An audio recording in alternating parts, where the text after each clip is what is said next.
mancing-mancing saya terus. Oh, bukan beneran Gus, katanya dengan makan siang gratis semua orang akan bisa terbebas dari stunting Gus. Kenapa tipu-tipu Gus? Ya, bukan saya menolak program makan siang gratis, tapi bahwa antara problem dan masalah kadang-kadang nggak nyambung. Antara persoalan dengan solusi nggak ada hubungannya.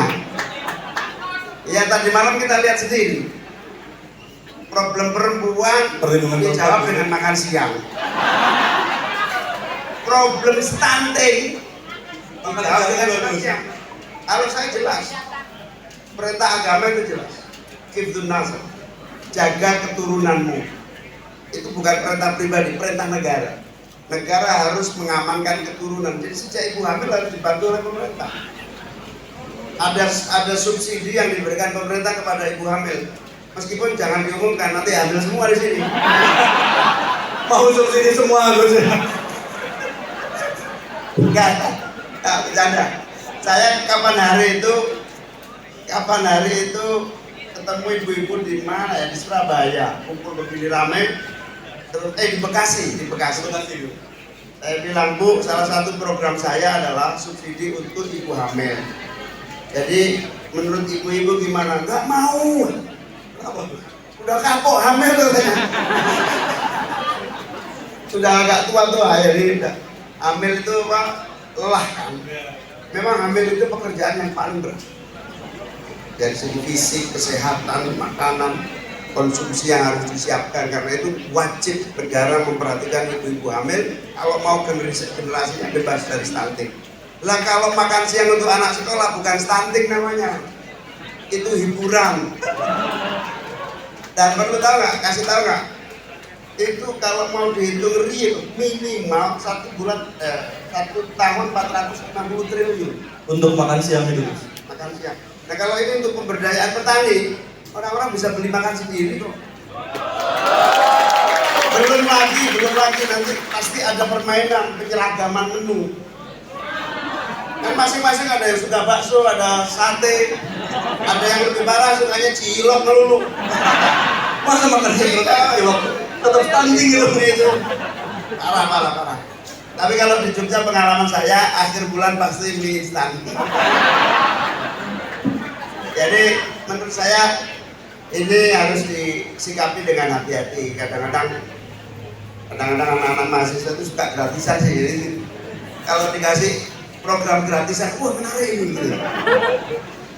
Bukan kamu, yang lain pokoknya. Iya, jangan-jangan makan siang gratis itu bukan untuk anak-anak Gus, tapi buat ini nih mahasiswa-mahasiswa di sini nih. Untuk ini. Oke, tadi teman-teman ini kejutan soal makan siang gratis tipu-tipu. Menutup segmen 2, kita akan masuk ke Sukoharjo. Belum apa-apa udah ada tebak-tebakan ternyata. Kota apa yang dikunjungi? Dan kemarin baru datang di debat Pilpres Gus ya. Ada yang nonton debat Pilpres? Boleh tepuk tangan? Banyak banget. Gimana Gus perasaannya setelah debat terakhir berarti ya kemarin melalui 5 debat, 3 debat capres, 2 debatnya Gus Imin. Gimana Gus perasaannya kemarin setelah debat? Semalam kurang seru, nggak ada berantemnya.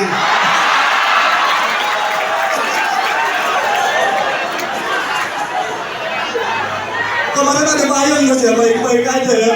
Kurang seru. Adem banget ya. Malah beberapa teman PKB bilang ngantuk. Soalnya kemarin Gus Imin juga naik cuma gini doang, diem aja. Tapi sebentar, sebelum kita. Tapi ini ada bahayanya. Apa tuh Gus?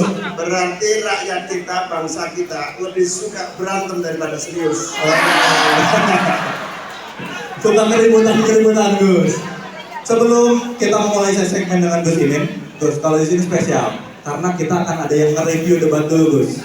Yang nge-review debatnya sepertinya sudah ready. Kita panggil Semi Natasimboy.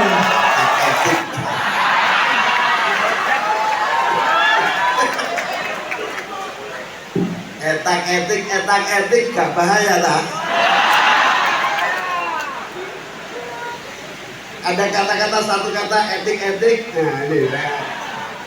Nah ini sebuah fakta di depan mata kita ya. Ini saya juga sama sekali nggak mendengar ada proses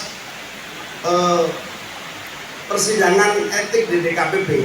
Terus terang jujur saya karena banyak di daerah ya, tidak mendapatkan laporan, tahu-tahu ada keputusan. Tahu-tahu putusannya hari ini, Gus. Putusannya hari ini. Saya juga nggak tahu kapan pengajuan terhadap Ketua KPU atas pelanggaran etik. Tapi ini semua ada hikmahnya.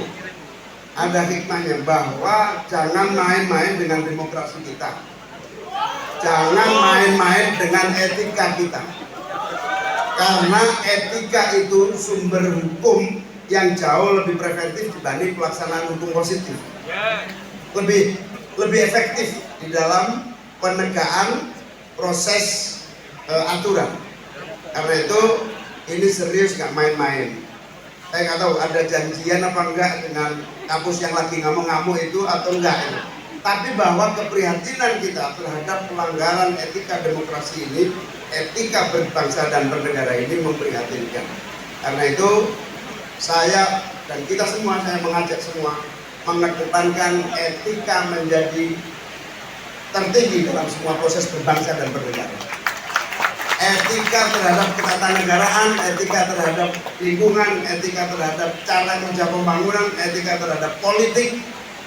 Insya Allah kalau itu kita tegakkan etika ini, proses politik kita akan dewasa. Karena itu saya menganggap dua pelanggaran etika yang dilakukan, baik proses demokrasi kita tidak boleh diabaikan, tapi harus menjadi sesuatu yang harus kita tindak lanjuti berikutnya. Ini menjadi alarm kawan-kawan semua. Ya ada juga Gus di sini Gus. Ini jadi alarm buat kita semua karena sudah 2 kali ada kasus pelanggaran etik. Bahkan dimulai dari kampus dari Jogja Gus dimulai. Kalimat yang paling tepat alarm itu. Alarm. Ini harusnya alarm nih. Kampus-kampus sudah bergerak, mahasiswa juga sudah banyak menyatakan sikap, bahkan lembaga negara sudah menyatakan ada pelanggaran etik. Berarti kalau ada pelanggaran etik apa?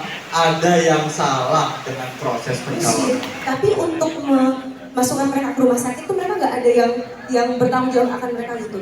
Nah jadi saya prihatin aja sama itu karena kayak menurut saya tidak manusiawi untuk membiarkan ODGJ itu terus terlantar dan berjalan malang buana, tidak punya rumah, tidak punya keluarga dan sebagainya. Karena kan mau tidak terima tidak terima kan mereka itu juga warga negara kita gitu ya, harus yang jadi tanggung jawab kita gitu, dan saudara kita juga. Lalu yang kedua, saya punya kekhawatiran soal teman-teman yang dikeluarkan dari sekolah misalnya karena terjerat narkoba atau karena kehamilan di luar nikah gitu.